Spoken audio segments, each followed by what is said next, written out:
An 18-year-old student sat handcuffed in front of a crowded departure lounge, head bowed in humiliation.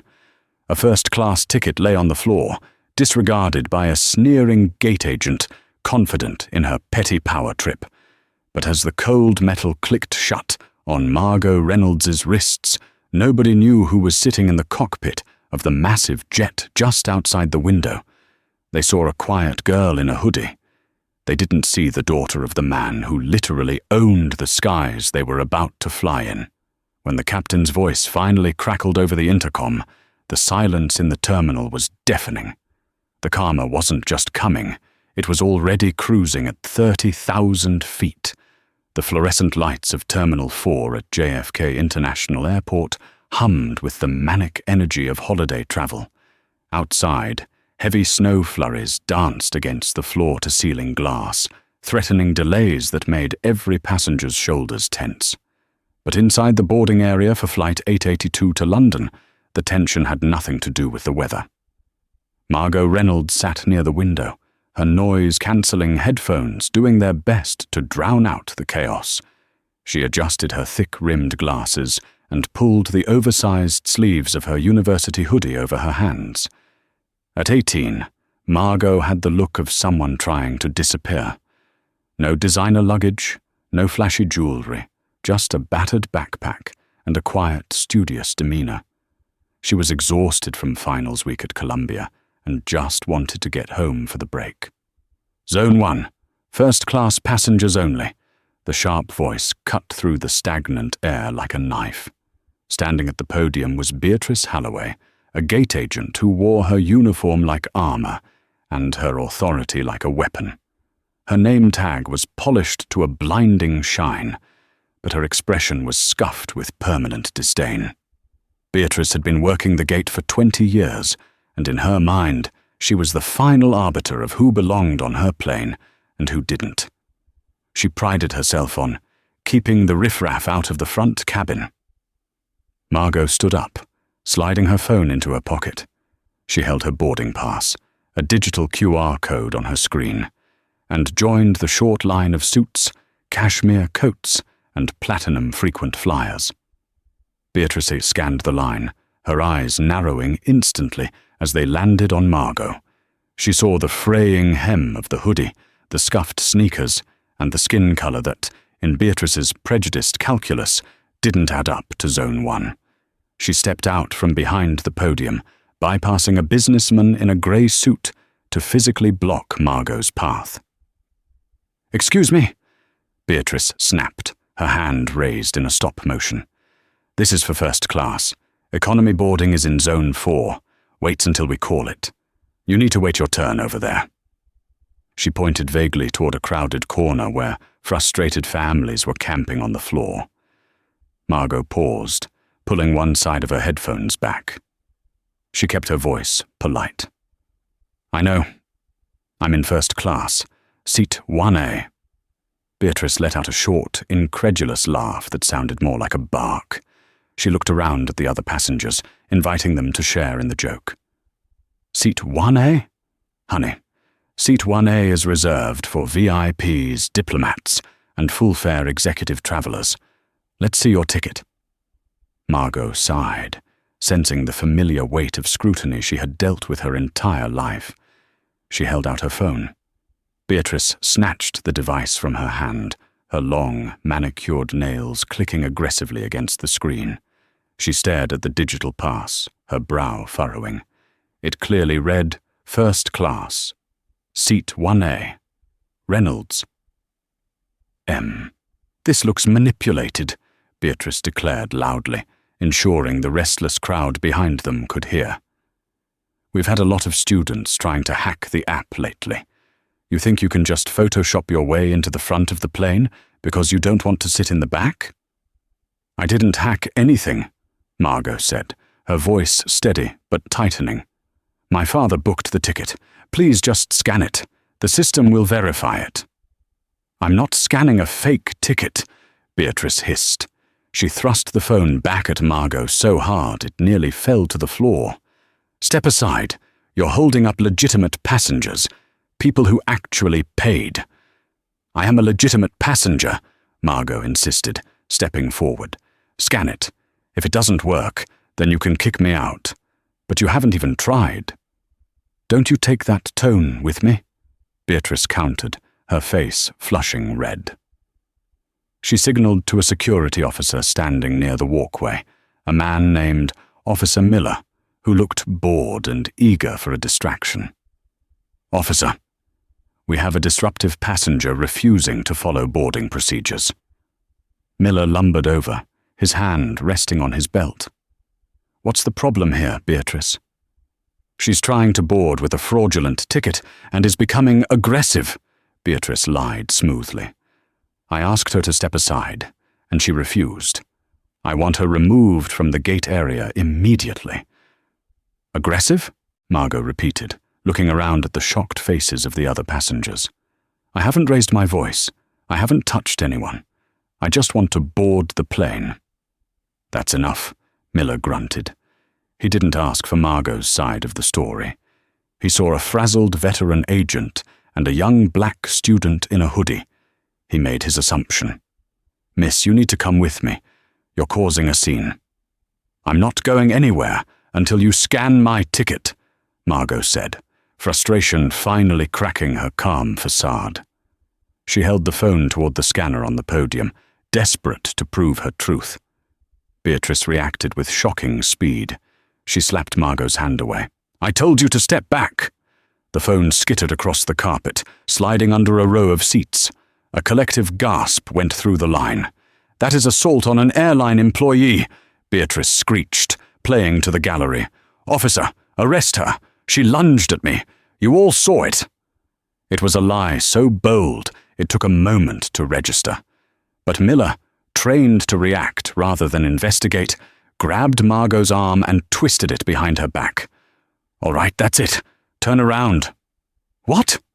No. Check the cameras, Margot cried out, as the cold metal of handcuffs clicked around her wrists. This is insane. You can't do this.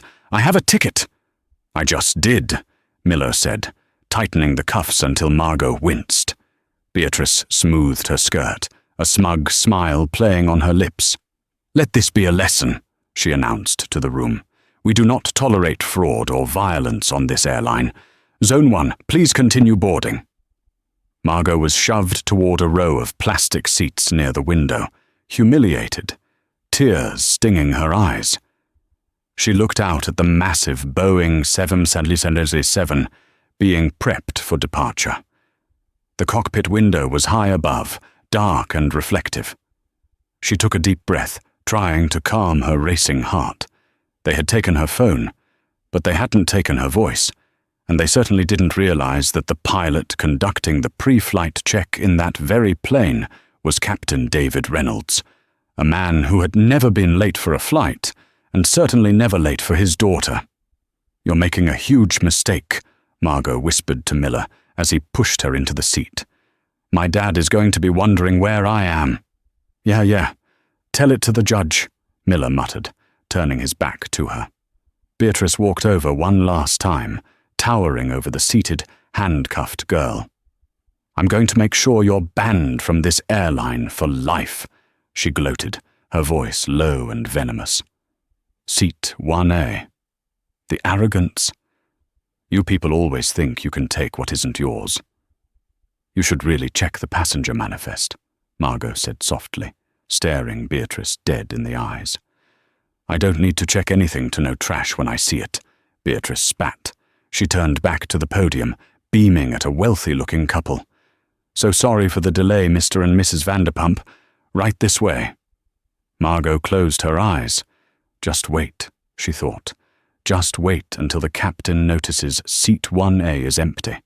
30 feet above the tarmac, inside the cockpit of the massive Boeing 777-300ER, the atmosphere was a sanctuary of calculated precision. The flight deck smelled faintly of coffee and ozone, a scent that Captain David Reynolds had associated with home for over 30 years. David was a man who commanded respect without raising his voice. At 55, with salt and pepper hair cut in a military fade and a jawline that seemed carved from granite, He looked every bit the senior aviator.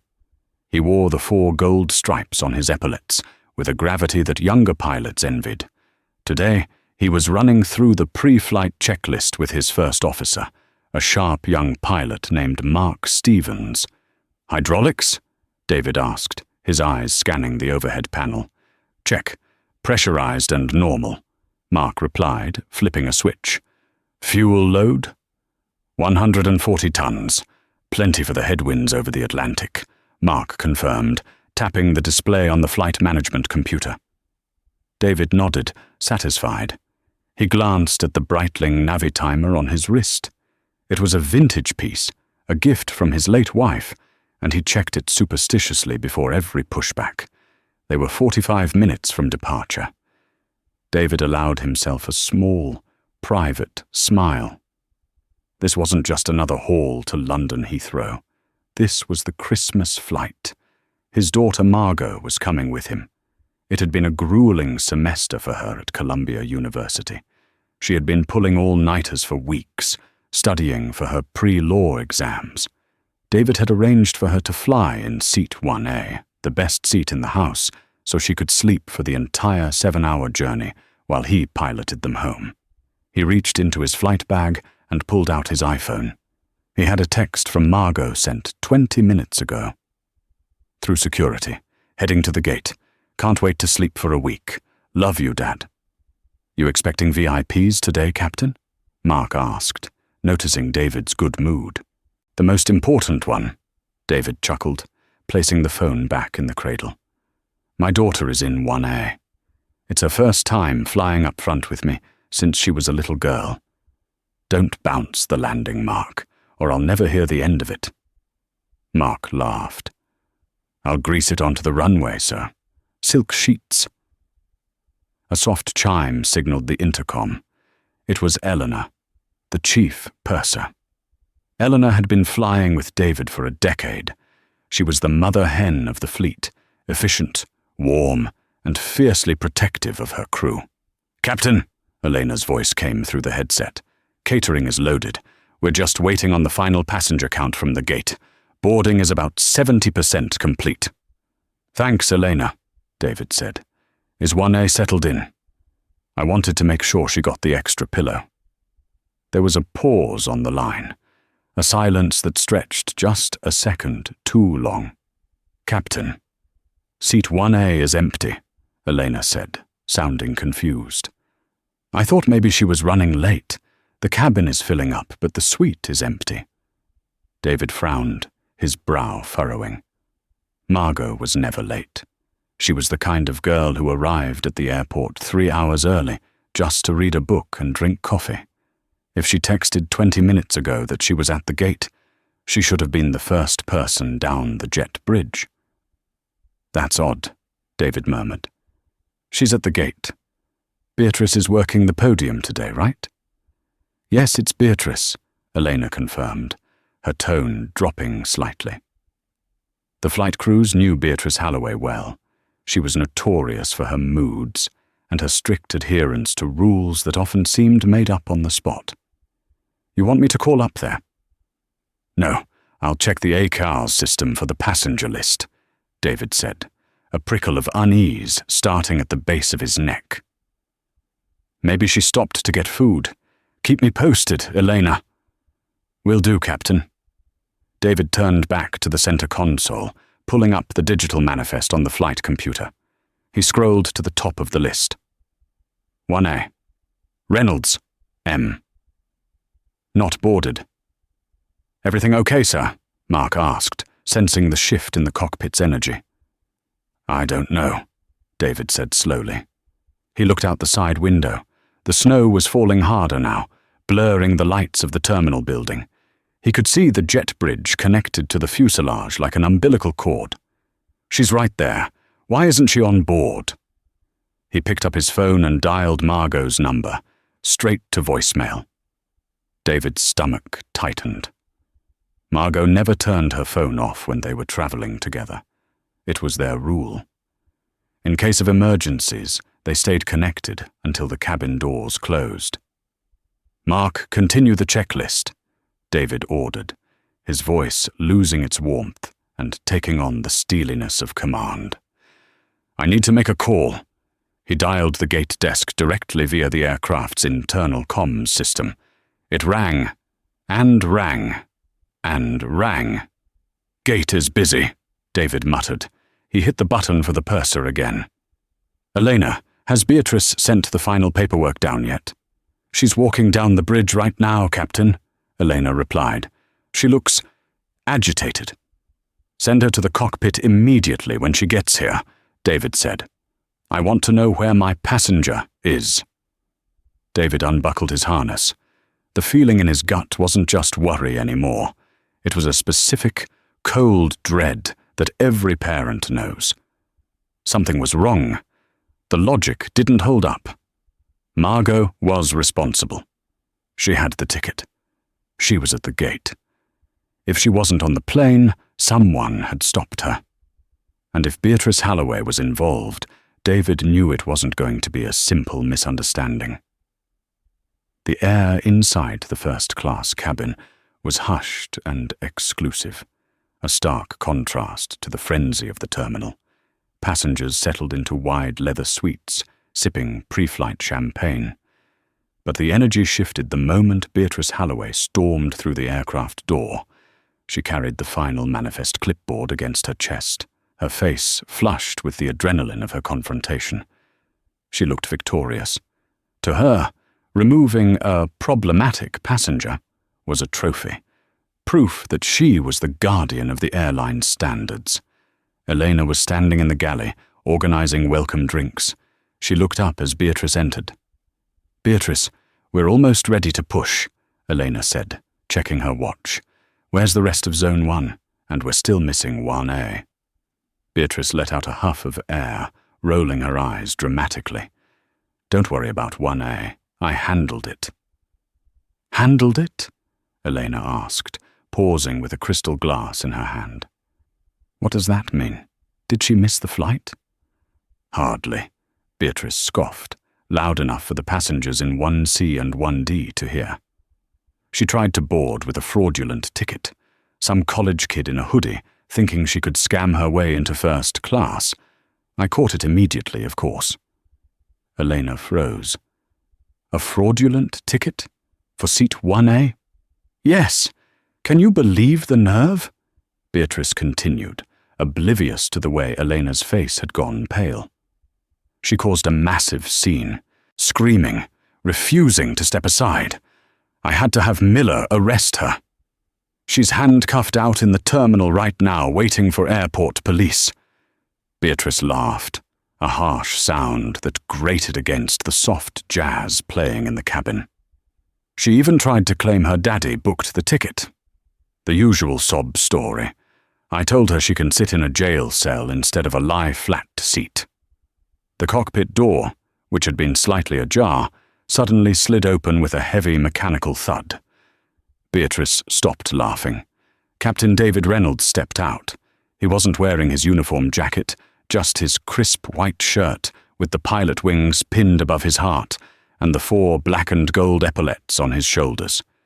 He was a tall man, filling the doorway, and the expression on his face was terrifyingly blank. It was the face of a man who had just heard someone admit to assaulting his child. "Repeat that," David said. His voice was very quiet, but it carried through the first-class cabin like a shockwave. Beatrice blinked, startled by the captain's sudden appearance.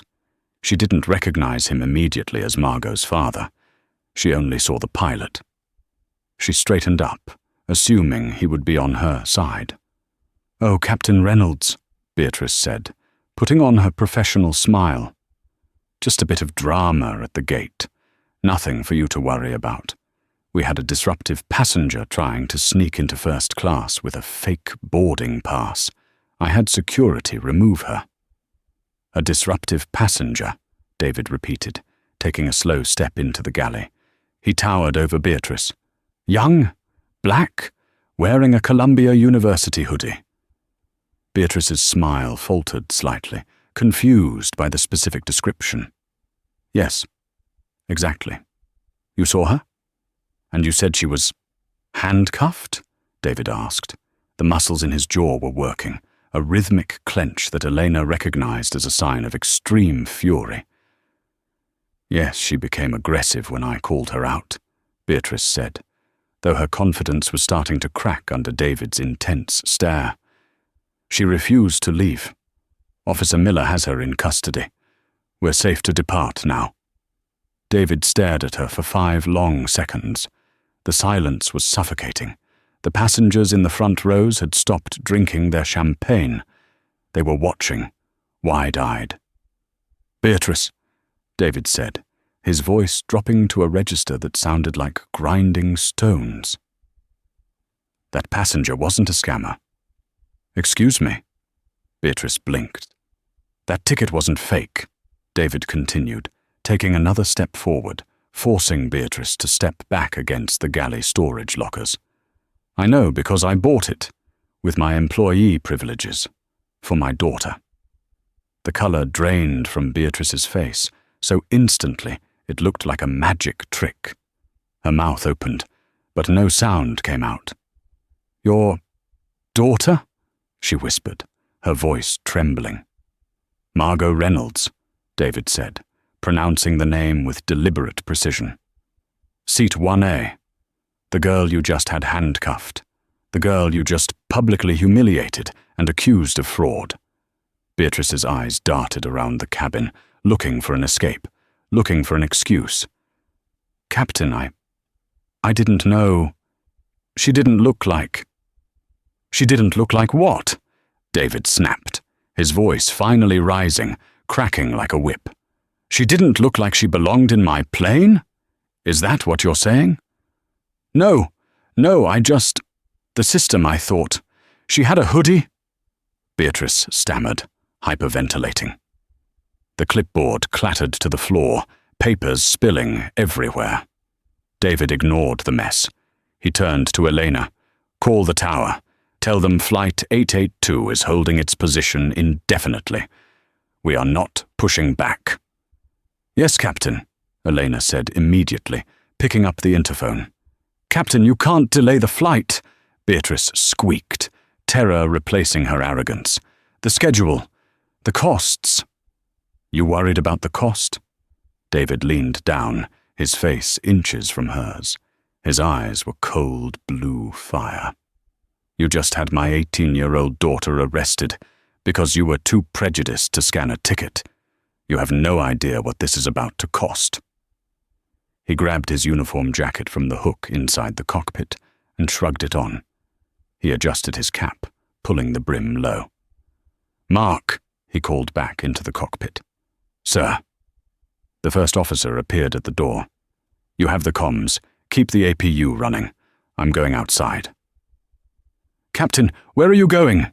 Beatrice cried out, reaching out as if to stop him, then pulling her hand back as if he were red hot. David stopped at the aircraft door. He looked back at her, and the look of disgust on his face was absolute. I'm going to get my passenger, he said, and you are coming with me. Me? I can't leave the gate. You are coming with me, David commanded, pointing a finger at the jet bridge. And you are going to explain to that police officer and to my daughter exactly why you made the biggest mistake of your career. He turned and marched down the jet bridge, his strides long and furious. Beatrice stood frozen for a moment, shaking, until Elena stepped forward. I suggest you follow him, Beatrice, Elena said, her voice icy, before he calls the CEO directly, although, knowing Captain Reynolds, he probably already has. Beatrice swallowed hard, her legs trembling as she stumbled after the captain, walking toward the terminal where her karma was waiting for her, sitting in plastic handcuffs. Back in the terminal, the atmosphere had shifted from irritation to a kind of morbid curiosity. The boarding process for Flight 8822 had stalled. The first-class line had trickled through, but the economy passengers were still waiting, watching the spectacle unfolding near the window. Margot Reynolds sat on the hard plastic chair, her wrists aching. The handcuffs were tight, standard police issue, designed to restrain full-grown men, not slight 18-year-old girls.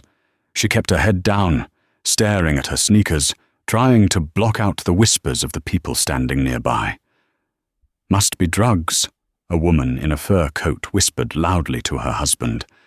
"They always try to smuggle things in the expensive seats, hides in plain sight." "Shame," the husband muttered. "She looks so young. Probably a mule for some gang." Margot bit her lip so hard she tasted copper. "I'm a pre-law student on the dean's list," she screamed internally. "I volunteer at the legal clinic. I have never even had a parking ticket. But none of that mattered here." In the eyes of the gate agent and the whispers of the crowd, she was already convicted. Officer Miller stood over her, looking bored. He checked his watch, annoyed that the actual airport police patrol unit was taking so long to arrive to transport her for booking. "My hands really hurt," Margot said quietly. "Can you please loosen them? I'm not going to run." Miller rolled his eyes. "If you didn't want the bracelets, you shouldn't have assaulted the staff. Sit tight. The van is 5 minutes out." "I didn't assault anyone," Margot insisted, a tear finally escaping and tracking down her cheek. "Please, just look at my phone. It's right there under the chair." "Evidence," Miller grunted. "Don't touch it." Suddenly, the automatic doors from the jet bridge hissed open with a violence that made several people jump. Usually, when a pilot enters the terminal, they walk with a relaxed, rolling gait, perhaps chatting with a flight attendant. But the figure that emerged from the bridge was moving with the focused, terrifying energy of a guided missile. Captain David Reynolds strode into the gate area. His gold wings caught the overhead lights. His cap was pulled low, shading his eyes, but the set of his jaw was visible to everyone. The 4 stripes on his shoulders identified him as the supreme authority of the aircraft sitting outside. Behind him, stumbling in her heels and looking pale as a ghost, trailed Beatrice Halloway. The murmur of the crowd died instantly. It is rare to see a senior captain leave the cockpit minutes before departure. It is even rarer to see one looking like he is ready to tear the building down brick by brick. David scanned the area, his eyes locked onto the scene by the window immediately. The burly security guard, the curious onlookers, and the small, huddled figure in the grey hoodie with her hands cuffed behind her back. David stopped. The air seemed to leave his lungs. Seeing his daughter, his brilliant, kind, soft-spoken Margot, shackled like a criminal in front of strangers, broke his heart, then immediately forged the pieces into a weapon of pure rage. He walked straight toward them. The crowd parted instinctively, like water moving around a shark. Officer Miller looked up, surprised to see the pilot approaching. He straightened his posture, assuming the captain was coming to thank him for removing the threat. "Afternoon, Captain," Miller said, hooking his thumb in his belt. "Sorry about the delay. We've got the situation contained. Just waiting on transport for the suspect." David didn't look at Miller. He looked only at Margot. He dropped to one knee right in front of her, ignoring the gasp from the crowd.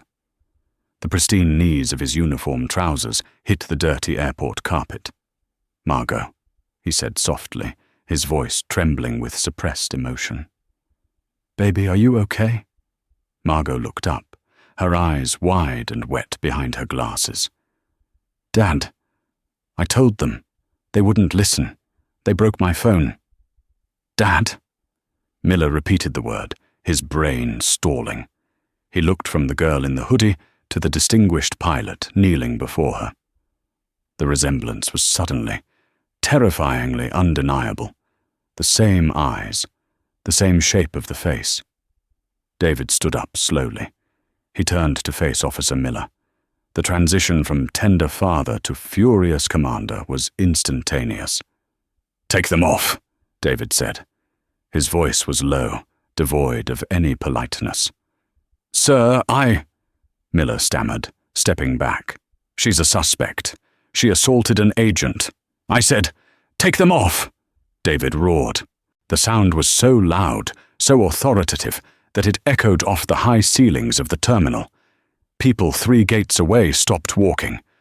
"That is not a suspect. That is my daughter. And if you do not remove those handcuffs in the next 3 seconds, I will have your badge, your job, and your pension before my wheels leave the tarmac." Miller's hands shook as he reached for his keys. The color had drained from his face. I didn't know, Captain." "Beatrice has said—" "I don't care what Beatrice said," David snarled, stepping closer, forcing Miller to fumble with the lock. "You handcuffed a passenger with a valid first-class ticket without verifying a single thing. You profiled her, and you detained her." The click of the handcuffs unlocking sounded like a gunshot in the silence. Margot pulled her hands free, rubbing her wrists where angry red welts had formed. David immediately pulled her into a hug, shielding her from the staring crowd. He kissed the top of her head, whispering, "I've got you. I'm here." Then, David turned his attention to the woman standing frozen near the podium. Beatrice Halloway was trembling. She had watched the reunion, watched the hoodlum turn into the captain's beloved daughter, and she knew her career was currently dangling by a thread over a fire. David guided Margot to stand next to him. He put his arm around her shoulders, presenting her to the room not as a victim, but as royalty. "Beatrice," David said, his voice carrying clearly to every stunned passenger, "come here."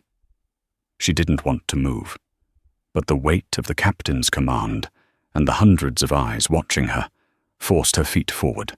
She walked over, clutching her hands together. "Captain Reynolds, surely you understand," she began, her voice high and pitchy. "It was a misunderstanding. She didn't have ID out. She was wearing that hoodie. How was I to know she was your daughter?" David stared at her, incredulous. "That is exactly the problem, Beatrice," David said coldly.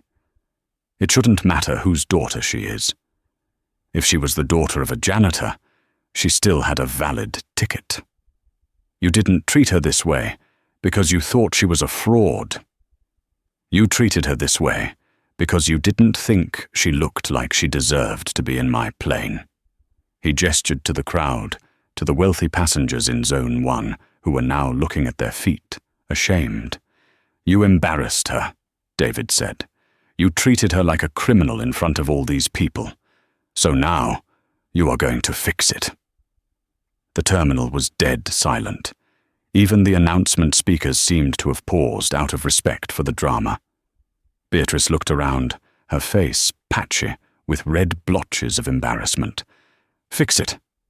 I can apologize. I'm sorry, Miss Reynolds. It was a mistake." "Not good enough," David said. He released Margot and took a step toward the podium. He picked up the microphone for the gate PA system. Beatrice's eyes went wide. "Captain, what are you doing?" David ignored her. He pressed the button. His voice, usually calm and reassuring from the flight deck, boomed through the speakers of the entire gate area, and likely the neighboring ones too. "Ladies and gentlemen, this is Captain David Reynolds speaking. I am the pilot in command of Flight 8882 to London." The crowd listened, captivated. People were holding up phones, recording. "We are currently delayed," David continued, his eyes locked on Beatrice. "The reason for this delay is that a passenger, a young student from Columbia University, was racially profiled, harassed, and falsely arrested by the gate staff at this very podium." A gasp went through the crowd. Beatrice looked like she wanted to faint. She reached out as if to grab the mic, but David simply turned his body, shielding it from her. "This passenger," David went on, his voice hardening, "happens to be my daughter. She holds a valid ticket for seat 1A. But because an agent decided she didn't look the part, She was placed in handcuffs. David paused, letting the weight of the words sink in. He looked at the passengers who had sneered at Margot earlier, the couple in the furs, the businessman. I want to make one thing clear. This aircraft does not move until two things happen. First, my daughter is treated with the respect every human being deserves. And second, the individuals responsible for this abuse of power are removed from my flight operations immediately. He released the button and set the microphone down with a heavy thud. He turned to Beatrice. "You are relieved of duty, Agent Holloway. Get your things. You are not working this flight. You are not working any flight that I command. Ever again." "You can't do that," Beatrice shrieked, panic finally overriding her shame. "I've been here 20 years. You can't just fire me from the gate." "I can," David said calmly. "And I just did. I am the captain. I have the final authority on who approaches my aircraft, and I am designating you as a security risk to my passengers." "A security risk?" Beatrice sputtered. "You are unstable, aggressive, and prone to irrational judgment," David listed off, ticking them on his fingers. "That makes you a risk. Now, leave the terminal before I have Officer Miller arrest you for interfering with a flight crew." Beatrice looked at Officer Miller for support, but Miller, realizing the wind had shifted violently, looked away. "You better go, Beatrice," he muttered. "The captain has jurisdiction here." Beatrice let out a sob of frustration. She grabbed her bag from behind the podium. As she walked away, the click-clack of her heels was the only sound. Then a slow clapping started. It was the businessman in the grey suit, the one Beatrice had bypassed to yell at Margot earlier. He was clapping. Then the woman in the fur coat joined in. Then the families in economy. Within seconds, the entire gate area was erupting in applause. It wasn't just for the drama. It was for the justice. It was for the satisfying sight of a bully finally hitting a wall they couldn't climb. David didn't acknowledge the applause. He wasn't doing it for them. He turned back to Margot. "Come on," he said gently, taking her backpack from the floor. "Let's go home." "Dad," Margot whispered, wiping her eyes. "Everyone is staring." "Let them stare," David said, guiding her toward the jet bridge. "They're staring at the VIP in seat 1A.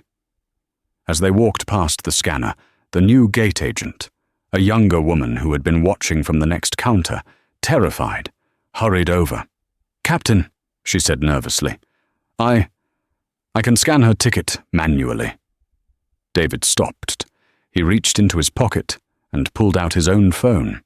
He pulled up Margot's reservation. "Scan it," he said.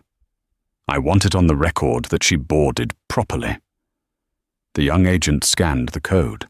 The machine let out a cheerful beep. "Thank you," Margot said to the young agent, her voice wobbly but polite. They walked down the jet bridge together, the captain and the student. But the karma wasn't finished yet. Beatrice might have left the gate, but David Reynolds had been flying for 30 years. He knew the CEO of the airline on a first-name basis. As they stepped onto the plane, Elena was waiting. She had tears in her eyes. She had heard the announcement over the open door. "Margot," Eleanor said, opening her arms. "Oh, honey, I am so sorry." Margot stepped into the hug, finally letting go of the tension. "Hi, Elena." "Your seat is ready," Elena said, pulling back and smoothing Margot's hair. "I put the extra duvet on it, and I have a hot chocolate waiting." David nodded to Elena. "I need to make a call to headquarters before we push back. Keep the door open for another 5 minutes." "Take your time, Captain," Elena said with a fierce smile. "We aren't going anywhere without you." David walked Margot to seat 1A, the massive private suite at the very front of the plane. He waited until she was settled, wrapped in a blanket, with her headphones back around her neck. "You okay to fly?" he asked, crouching beside her one last time. Margot nodded. She looked exhausted, but the fear was gone. Yeah, I'm okay. Thanks, Dad. I love you, kiddo. Love you too. David stood up and walked to the cockpit. He sat in the left seat, put on his headset, and turned to his first officer. Mark looked at him with awe. That was impressive, sir, Mark said. That wasn't impressive, Mark, David said, dialing a number on the sat phone. That was just the warm-up. Now I'm going to make sure she never works in an airport again. He waited for the line to connect. Yes. Get me the Director of Operations. This is Captain Reynolds. I have a code red personnel issue at JFK. Yes, I'll hold. The plane was safe. The daughter was safe. But for Beatrice Halloway, the turbulence was just beginning. As Flight 882 reached cruising altitude over the Atlantic, the cabin lights were dimmed to a soothing twilight blue. In the cockpit, Captain David Reynolds monitored the instruments with his usual stoicism, but his mind was far from the mechanics of flight. Every hour or so, he would ask Elena to check on seat 1A. She's asleep, Captain, Elena reported quietly over the intercom 3 hours in. She ate dinner, the lobster thermidor, and she's been out cold for an hour. She looks peaceful. Good, David exhaled, the tension in his shoulders finally loosening. Let her sleep. Don't wake her for breakfast until top of descent. While Margot slept in the luxury of the first-class suite, wrapped in Egyptian cotton and protected by her father's presence, a digital storm was brewing 30,000 feet below. The businessman in the grey suit, Mr. Henderson, a tech CEO travelling to London for a summit, had recorded the entire confrontation at the gate. He hadn't intervened physically, but he had done something arguably more powerful. He had documented the truth. Using the aircraft's high-speed satellite Wi-Fi, Henderson uploaded the video to his social media platform. He titled it simply, "Gate Agent Handcuff Student. Turns out she's the captain's daughter." The algorithm caught fire. By the time Flight 882 was passing over Nova Scotia, the video had 50,000 views. By the time they reached the Irish coast, it had 3 million. The video was damning. It showed Beatrice's sneering face, her refusal to look at the ticket, the rough way Officer Miller manhandled Margot, and the glorious, earth-shattering moment Captain Reynolds emerged from the jet bridge to reclaim his child. Comments flooded in from around the world. The way his voice changed when he said, "Take them off." Chills. I know that gate agent. She was rude to my grandmother last year at JFK.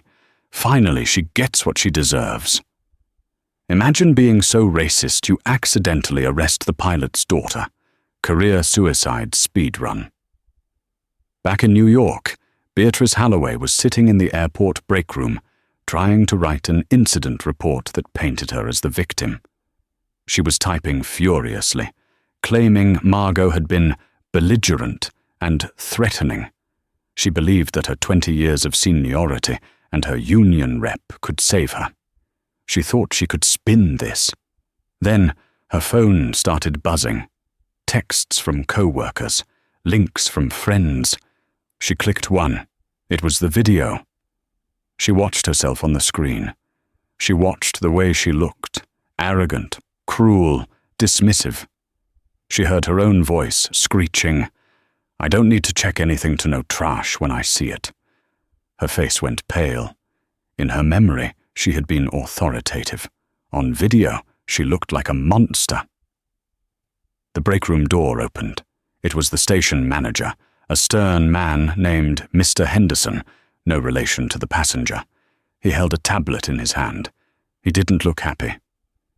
"Beatrice," he said, his voice flat. "Stop writing the report." "I'm just documenting the assault," Beatrice stammered, standing up. The captain was completely out of line. "Stop!" The manager cut her off. He turned the tablet around. It was a live news broadcast. The headline read, "Airline under fire. Viral video shows profiling of pilot's daughter. "Corporate just called," the manager said. "They've received 10,000 complaints in the last 2 hours. The hashtag #LawFire Beatrice is trending #1 in the country. But Beatrice slumped back into her chair. "Hand over your badge, Beatrice," the manager said, extending his hand. "You are suspended without pay, pending the investigation. But between you and me, you should probably start looking for a new line of work. Maybe one where you don't interact with human beings." Beatrice stared at the linoleum floor, the silence of the room amplifying the sound of her own heartbeat. The karma wasn't just knocking on her door, it had kicked the door down. Meanwhile, in the sky, Margot Reynolds woke up to the smell of fresh coffee and warm croissants. She stretched, looking out the window at the sunrise over the clouds. She felt safe. She felt worthy. And she had no idea that while she slept, the world had risen up to defend her. The descent into London Heathrow was smooth, the massive Boeing 787 gliding through the thick cloud layer with the grace of a bird returning to its nest. For Captain David Reynolds, this landing felt different. It wasn't just the end of a shift. It was the end of a battle he hadn't known he would be fighting when he woke up that morning. As the wheels kissed the tarmac, a touchdown so gentle it was barely felt in the cabin, David engaged the reverse thrusters and slowed the beast to a taxi speed. He took a deep breath, looking over at Mark, his first officer. They shared a nod. The job was done. The passengers were safe. But there was one last thing to say.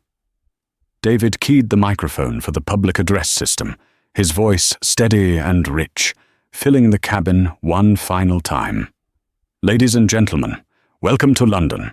I want to personally thank you for your patience with our delayed departure in New York.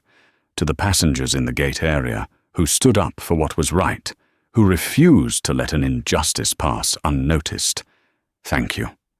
You reminded us today that character is defined by what we do when we think no one is watching.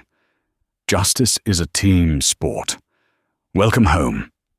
A ripple of applause broke out in the cabin, starting in economy and sweeping forward to first class. It was a rare moment of unity in a metal tube usually defined by class dividers.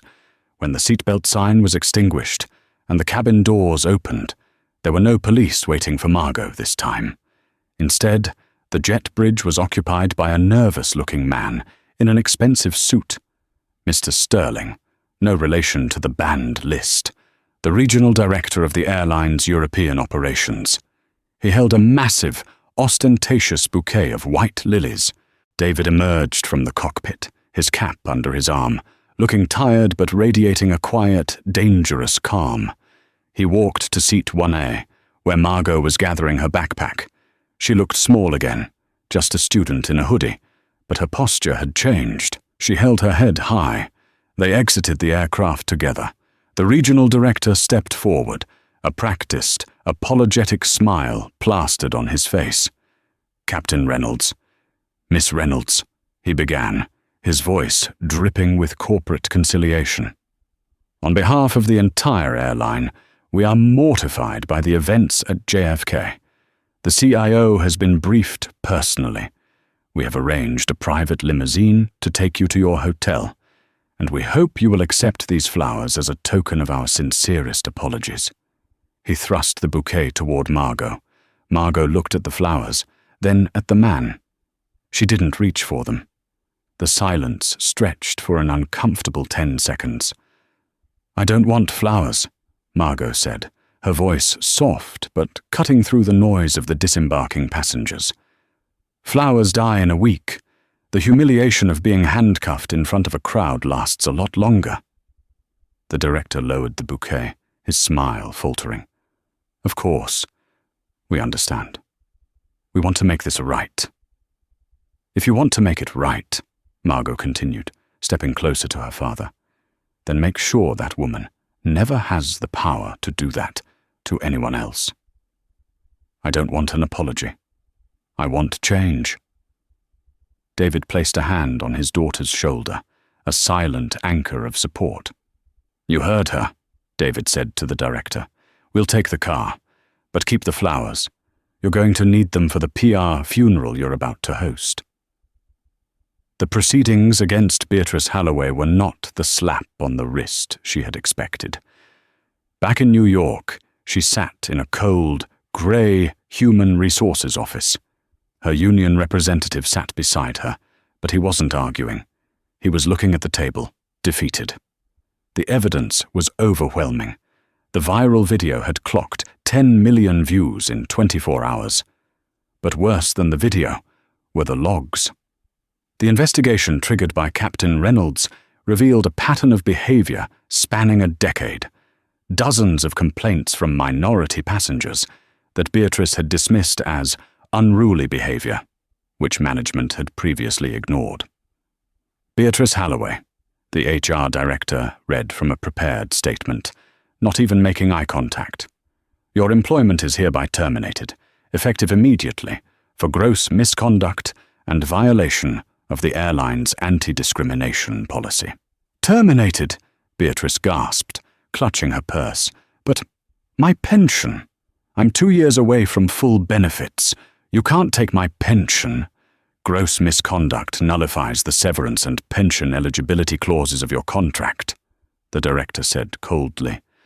"You are leaving with what you came in with, which frankly is nothing." Beatrice was escorted out of the building by security, the very security she used to weaponize against others. She was blacklisted. In the age of the internet, her face was synonymous with prejudice. No airline, hotel, or customer service agency would touch her. 6 months later, a friend from law school sent Margot a photo. It was taken at a discount grocery store in New Jersey. Beatrice was there, wearing a green smock, scanning items at a checkout counter. She looked older, her face etched with bitterness and fatigue.